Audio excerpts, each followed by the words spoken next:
اب شیخ عبد القادر جیلانی رحمۃ اللہ علیہ کے خطبات کے مجموعے الفتح الربانی یعنی فتوح ربانی کے اردو ترجمے کا 56واں خطبہ پیش کیا جا رہا ہے، جس کا عنوان ہے دل اور حرکات و سکنات کو خدا سے ڈرنے والوں کے مطابق بناؤ۔ 56ویں مجلس موت کے یاد کرنے کے بیان میں 19 رمضان المبارک 545 ہجری کو خانقاہ شریف میں ارشاد فرمایا، اے غلام، بتحقیق میں تیرے کاروبار کو ان لوگوں کے خلاف پاتا ہوں جو کہ خدا کا دھیان رکھنے والے، اس سے ڈرنے والے ہیں۔ تو اہل شر و فساد سے ملتا جلتا ہے اور اولیاء اللہ اور برگزیدہ لوگوں سے دور بھاگتا ہے۔ تو نے اپنے قلب کو حق عز و جل سے خالی کر لیا ہے اور اس کو دنیا اور اہل دنیا اور اسباب دنیا کی خوشی سے پر کر لیا ہے۔ کیا تجھے یہ معلوم نہیں کہ خوف الہی قلب کا کوتوال ہے اور وہی اس کو نورانی کرنے والا اور اس کی وضاحت و تفسیر کرنے والا؟ اگر تو نے اس حالت پر ہمیشگی کر لی، پس یقیناً تو نے دنیا و آخرت میں سلامتی کو رخصت کر دیا۔ اگر تو موت کو یاد کرتا رہتا تو دنیا کے ساتھ تیری مسرت کم ہو جاتی اور تیرا زہد اس میں بڑھ جاتا۔ جس کا انجام کار موت ہے وہ کسی چیز سے کیسے خوش ہو سکتا ہے؟ حضور نبی صلی اللہ علیہ وآلہ وسلم نے ارشاد فرمایا ہے، ہر سعی کرنے والے کی ایک انتہا ہے اور ہر زندہ کی غایت و انتہا موت ہے۔ آخر و انجام خوشیوں اور غموں اور امیری و فقیری اور سختی اور نرمی اور مرضوں اور دردوں کا موت ہی ہے۔ جو مرا اس کی قیامت قائم ہو گئی اور جو چیز اس کے حق میں بعید تھی قریب ہو گئی۔ تمام وہ چیزیں جن میں تو مبتلا ہے سرتاپا ہوس ہیں۔ تو ان سب سے اپنے قلب و سر و باطن کے ساتھ علیحدہ ہو جا، قلب و سر و باطن کے ساتھ علیحدہ ہو جا۔ دنیا کا قیام ایک معین مدت تک ہے اور آخرت ابد الآباد تک کے لیے، جس کی کوئی مدت معین نہیں ہے۔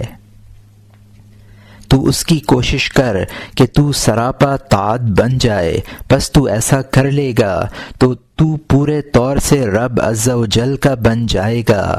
نفس کا وجود معصیت ہے اور اس کا گم کر دینا طاعت، خواہشوں پر عمل کرنا نفس کا وجود ہے، ان سے باز رہنا نفس کا گم کر دینا ہے۔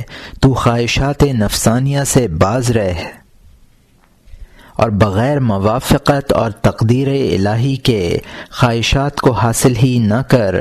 تو اپنی خود مختاری سے اور نہ اپنی خواہش سے، تو زہد کے ہاتھ سے جبراً قہراً خواہشوں کو استعمال کرتا رہ۔ زہد و بے رغبتی کے ہاتھ کو ہلا کر مقدر خواہشات کو حاصل کر کے ان کو نفس تک پہنچا دے۔ زہد بغیر چارہ نہیں، اپنی حالت پر مطلع ہونے سے قبل اس کی ضرورت و حاجت ہے۔ زہد و بے رغبتی تاریکی کی حالت میں ہوتی ہے اور رغبت و توجہ روشنی کی حالت میں۔ یہ ابتدائی حالت تاریکی ہے، بس تو اس کو اپنے سے دور کر دے، روشنی نظر آنے لگے گی۔ قدرت تاریکی ہے اور تیرا قدرت والے کے ساتھ ٹھہرنا روشنی۔ تیرا دل معاملہ تاریکی ہے، بس جب اللہ عز و جل کی طرف سے اس کا کشف ہو جائے گا تو اس کے روبرو ثابت قدم ہو کر ٹھہر جائے گا۔ جب تیرا معاملہ روشن ہو جائے گا، جب قمر معرفت کی روشنی ظاہر ہوتی ہے، شب قدر کی تاریکی کو دور کر دیتی ہے، بس جب معرفت الہی کا آفتاب چمک جائے گا، تمام کدورتیں اور اندھیریاں زائل ہو جائیں گی۔ فی الجملہ تمام وہ چیزیں جو تیرے ارد گرد ہیں اور جو کہ تجھ سے دور ہیں تجھ پر ظاہر ہو جائیں گی، اور جو حالات کے اس کے قبل تجھ پر مشکل تھے سب کے سب واضح ہو جائیں گے، تجھے خبیث و پاک میں تمیز ہو جائے گی اور دوسروں کے اور اپنے معاملات میں فرق معلوم ہو جائے گا۔ تو مخلوق و حق عز و جل کی مراد میں فرق کرنے لگے گا، مخلوق و خالق کے دروازے کو علیحدہ علیحدہ دیکھے گا، پس تو خالق کے دروازے پر وہ چیزیں دیکھے گا جو کہ نہ آنکھ نے دیکھیں اور نہ کانوں نے سنی اور نہ کسی بشر کے قلب پر خطرہ بن کر گزریں۔ تیرا قلب وہاں مشاہدہ الہی کے طعام کو کھائے گا، انس کی شراب پیے گا اور اسے قبول کے خلعت عطا فرمائے جائیں گے، پھر اس کو مخلوق کی مصلحتوں کے لیے اور ان کو گمراہی سے واپس لانے کے لیے اور رب کے چھوٹنے سے لوٹانے کے لیے اور گناہوں سے بچانے کے لیے مخلوق کی طرف لوٹا دیا جائے گا، اور اس کا یہ لوٹنا سخت مضبوطی اور حفاظت و سلامت دائمی کے ساتھ ہوتا ہے۔ اے ان امور سے جاہل اور ان پر ایمان نہ رکھنے والے، تو بغیر مغز کا چھلکا ہے اور محض ایک ٹیک کی لکڑی ہے، لکڑی بھی بوسیدہ جو فقط جلنے کے ہی قابل ہے، مگر توبہ کرنے اور اس پر ایمان لانے اور تصدیق کرنے سے نجات ہو سکتی ہے۔ تجھ پر افسوس اگر تو توبہ کر لے گا اور ایمان لے آئے گا اور تصدیق کرے گا اور تقدیر کے ساتھ موافقت کرے گا، پس تو اپنی طرف میں بھلائی اور سلامتی اور شیرینی پالے گا، اور اگر تو نے ایسا نہ کیا تو اس میں شیشہ کے ٹکڑے پائے گا اور جو کہ تیری زبان کو کاٹ ڈالیں گے اور تیرے تالو اور جگر کو پارا پارا کر دیں گے۔ تو میری بات کو مان لے، پس بتحقیق میں تیری رسیوں میں بل دیتا ہوں، میری بات مان، مجھ سے دشمنی نہ کر، میرے اور تیرے درمیان میں دشمنی کی کیا وجہ ہے؟ میں تو تیری عبادت اور تیری نجاست اور میلوں کے دور کرنے کے لیے ایک مسجد جیسا ہوں، تیرے لیے راستہ صاف کرتا ہوں اور تیرے لیے اس میں کھانے پینے کا سامان مہیا کرتا ہوں، اور میں تیرے ساتھ یہ سب کچھ کرتا ہوں اور میں تجھ سے اس کا کچھ معاوضہ بھی طلب نہیں کرتا ہوں۔ میری مزدوری، میرے پیالے کا بھرنا تو کسی دوسرے پر ہے نہ کہ تجھ پر، میرا مشغلہ تو طالب علموں کی خدمت محض اللہ واسطے ہے۔ جب تیری حق عز و جل کے لیے طلب درست ہو جائے گی تو میں تیری خدمت کے لیے مسخر کر دیا جاؤں گا۔ جب بندہ کا قصد اور اس کی طلب اللہ کے لیے کامل طور پر ہو جاتی ہے تو تمام چیزیں اس کی مسخر کر دی جاتی ہیں۔ اے غلام، تو خود اپنے نفس کا واعظ و ناصح بن اور میرا اور کسی دوسرے کا حاجت مند نہ بن۔ میرا وعظ تیرے ظاہر کی بنا پر ہوگا اور تیرا خود وعظ تیرے باطن کے حال پر۔ تیرا وعظ نفس سے یوں ہو کہ ہمیشہ تو موت کو یاد کیا کر اور تمام علاقوں اور سببوں سے قطع تعلق کر لے، تمام مالکوں کے مالک پیدا کرنے والے عظیم و علیم سے تعلق رکھ، اسی کے دامن رحمت سے اور اسی کی رافت سے چمٹا رہ، تو اس کی غیر کی طرف توجہ نہ کر، وہ غیر تجھ کو اس سے دور ڈال دے گا۔ تم میں سے ایک بھی اگر میرے ہاتھ پر فلاح پا لیتا ہے میں خوش ہو جاتا ہوں، اور جب میں کسی کو نصیحت کرتا ہوں اور وہ اسے قبول نہیں کرتا ہے تو میں اس پر غمگین ہوتا ہوں۔ مسلمان مجھ سے قریب ہوتا ہے اور منافق مجھ سے دور بھاگتا ہے۔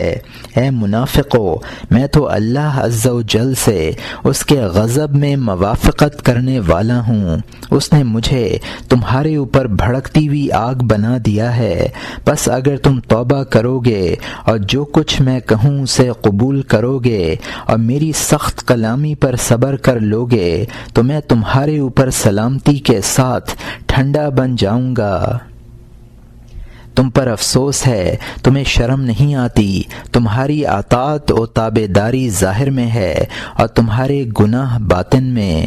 تم عنقریب موت اور بیماری کے پنجے میں گرفتار کیے جاؤ گے، بعدہ تم دوزخ کے قید خانے میں قید کر دیے جاؤ گے۔ تم اے عملوں میں تقصیر کرنے والو ذرا بھی شرمندہ نہیں ہوتے، دن رات تمہیں فضول باتیں، بیکاری پسندیدہ ہے اور باوجود عمل کی قصورواری کے حق تعالی کی نعمتوں کے طلبگار بنے ہوئے ہو۔ تم عملوں پر جمع ہو جاؤ، تمہارے نفس عملوں کے عادی ہو جائیں گے۔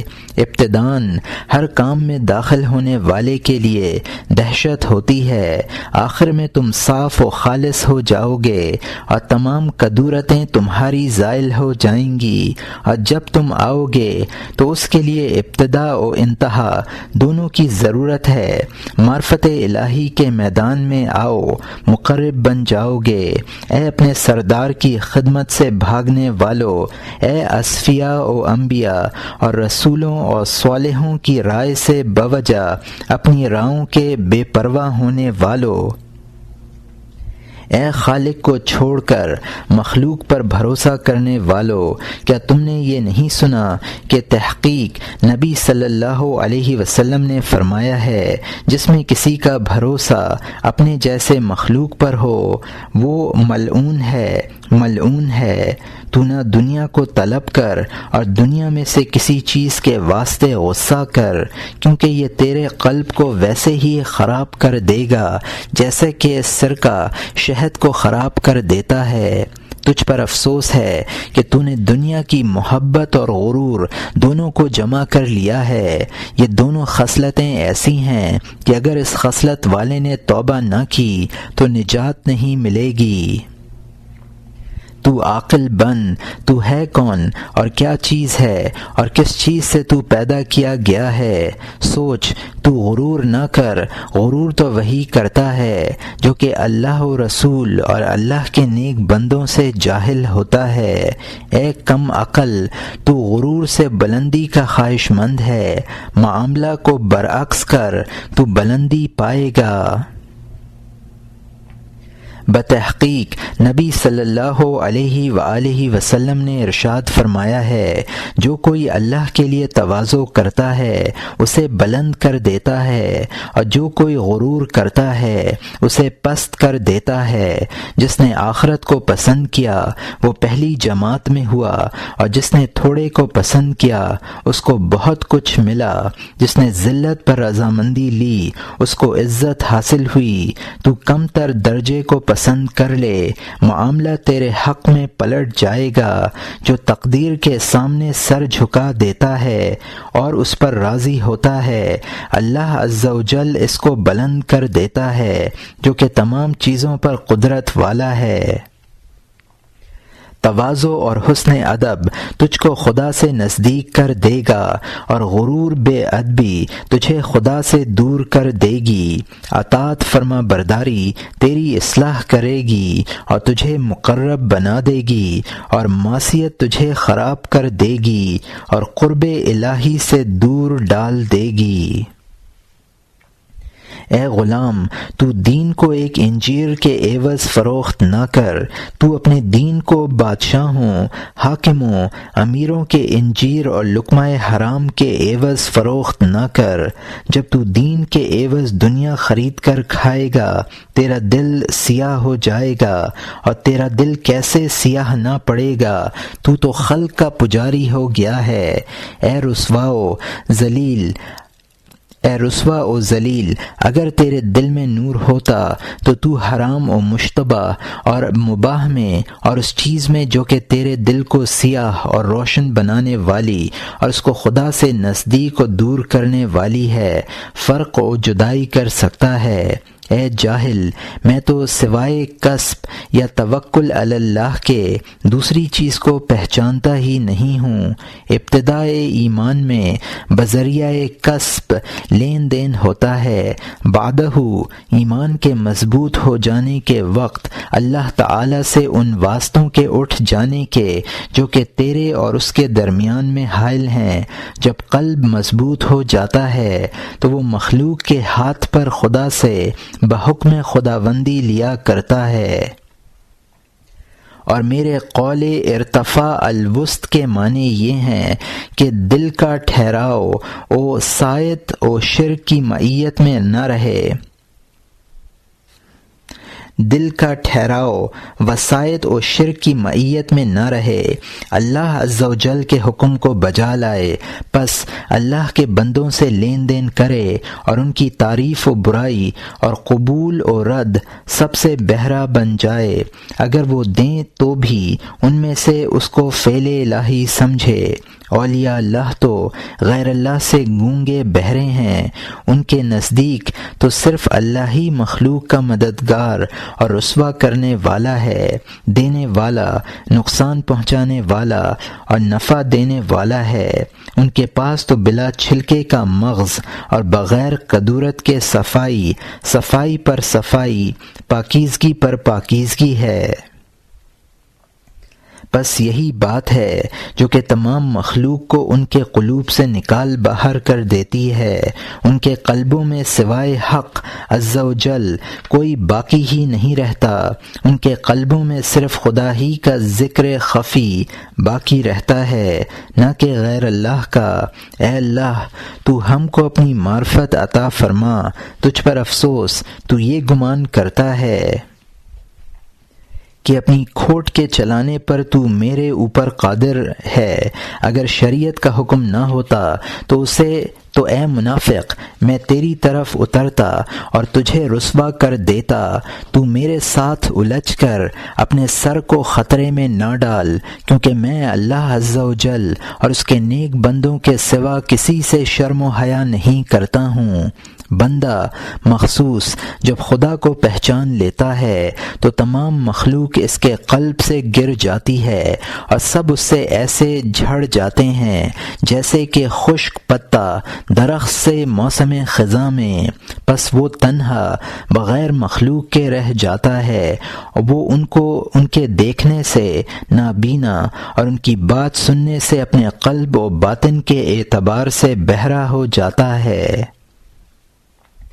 نفس جب کہ اطمینان والا ہو جاتا ہے تو اس کی طرف اعضاء کی حفاظت سپرد کر دی جاتی ہے، بعدہ قلب حق عز و جل کی طرف سفر کر جاتا ہے اور جو چیزیں اس کے پاس ہیں اس کو طلب کرتا ہے، پھر دنیا اس کی طرف آتی ہے اور نفس کی خادم بن کر اس مصلحتوں کے لیے قائم ہو جاتی ہے جو خدا کے طالب ہیں۔ ان کے واسطے یہی برتاؤ اور طریقہ اللہ عز و جل کا ہوتا ہے۔ اپنے مقصوم حاصل کرنے کے وقت دنیا ان کے پاس بد شکل بڑھیا کی شکل میں بال بکھیرے ہوئے آتی ہے اور ان کو ان کے پورے حصہ دے جاتی ہے اور ان کی خادمہ و لونڈی بن جاتی ہے۔ وہ اولیاء اللہ دنیا سے اپنے مقصوم کو لیتے رہتے ہیں اور اس کی طرف مطلق التفات نہیں کرتے ہیں۔ اے غلام، تو اپنے قلب کو اپنے رب عز و جل کے واسطے فارغ کر لے اور اپنے اعضاء اور نفس کو بال بچوں پر مشقت و محنت کے لیے مشغول کر دے، پس یہ اس کے حکم کے مطابق عمل کرے اور اس کے فعل سے ان کے لیے کمائی کرے اور اللہ کے روبرو سکون اور صبر و رضا کے ساتھ سوال کا ترک کر دینا۔ دعا و سوال اور الحاح سے بہتر ہے۔ تو اپنے علم کو اس کے علم کے سامنے محو کر دے اور اپنی تدبیر کے آگے علیحدہ رکھ اور اپنے ارادے کو اس کے ارادے کے واسطے منقطع کر اور اپنی عقل کو اس کی قضاء و قدر کے نازل ہونے کے وقت علیحدہ کر دے۔ تو خدا کو اگر پروردگار اور مددگار اور سلامتی دہندہ سمجھتا ہے تو اس کے ساتھ بھی معاملہ کر، اس کے روبرو تجھے سکوت لازم ہے۔ اگر تو اس تک پہنچنا چاہتا ہے، مومن کا دل، اس کے خیالات و مقاصد متحد رہتے ہیں، اس کے پاس سوا اس خیال کے جو کہ اس کے قلب پر اللہ عز و جل کی طرف سے اترتا ہے، کوئی خیال بھی باقی نہیں رہتا ہے۔ وہ قرب الہی کے دروازے پر اطمینان کے ساتھ کھڑا رہتا ہے۔ پس جب معرفت الہی اس کے دل میں متمکن ہو جاتی ہے تو اس کے سامنے کا دروازہ کھول دیا جاتا ہے، پس وہ اندر داخل ہو کر وہ چیزیں دیکھنے لگتا ہے جس کے بیان پر قدرت نہیں۔ خطرہ و خیال قلب کے لیے ہے اور اشارہ ایک کلام خفی ہے۔ باطن کے واسطے جو شخص کے اپنے نفس و خواہش اور بد اخلاقیوں اور تمام مخلوق سے فنا ہو جاتا ہے، وہ بڑے آرام اور خوشی اور نعمت میں رہتا ہے، اور اسے اس حالت میں ویسی ہی کروٹیں دلائی جاتی ہیں جیسے کہ اصحاب کہف کو، جن کے بارے میں ارشاد الہی ہے وَنُقَلِّبُهُمْ الْآيَةَ، ہم ان کو سیدھی اور الٹی طرف کروٹیں بدلائے رہتے ہیں۔ اے غلام، تو میرے کلام کو سن اور اس پر ایمان لا، اس کی تکذیب نہ کر، اپنے نفس کو ہر طریقے سے بھلائی سے محروم نہ رکھ۔